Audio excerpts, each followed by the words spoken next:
Good morning.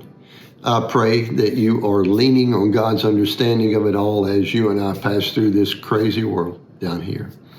So once again, the men's study, we followed up on last Sunday's sermon, and we talked about marriage, defending your marriage, and having a God-honoring, God-glorifying marriage, which is obviously what we all want. You will hear me say this again probably, but the world attempts to redefine God, and they say things like, well, if God is love, then he wouldn't do this, and he wouldn't pour out his wrath, so on and so forth. Or they say, since God is love, and so loving that he loves everybody, therefore everybody's hunky-dory fine and everybody's headed to heaven. Now, you and I know that's not true, but that's the world's view. So think about it. If you, in your mind, redefine God, then you can redefine sin.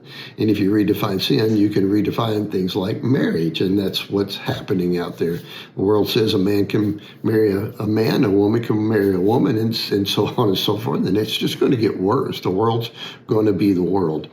But what about our marriage? Because the world is attacking marriage as God designed it. The world is attacking your marriage, and I think that really needs to hit home with all of us. So we want to have a God-honoring, a God-glorifying marriage, right? So we want to defend our home, and that begins in our heart, guys. So if you think about it, if I want to glorify God in my marriage, then I have to obey God's commands for my marriage.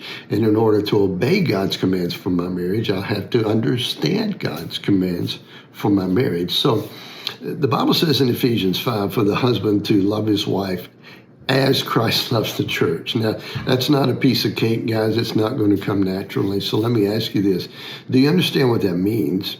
Have you thought about how Christ loves you? Have you thought about how he sacrificed for you, how he's lived for you, how he makes sure you're nourished and growing, and how he cares for you like that, and how he listens to you? Have you thought about these things?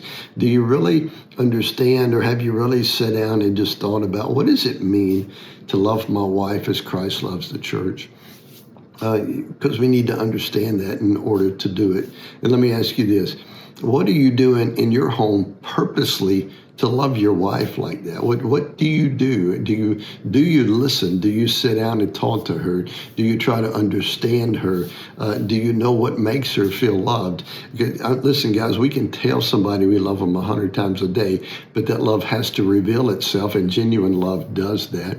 So just think about that. You know, do I really purposely attempt to love my wife as Christ loves the church? Is my motive in my marriage to glorify God? And once again, I want to challenge you, as Frank did again this past Sunday, go to your wife and say, how can I better love you? How can I better make you feel loved?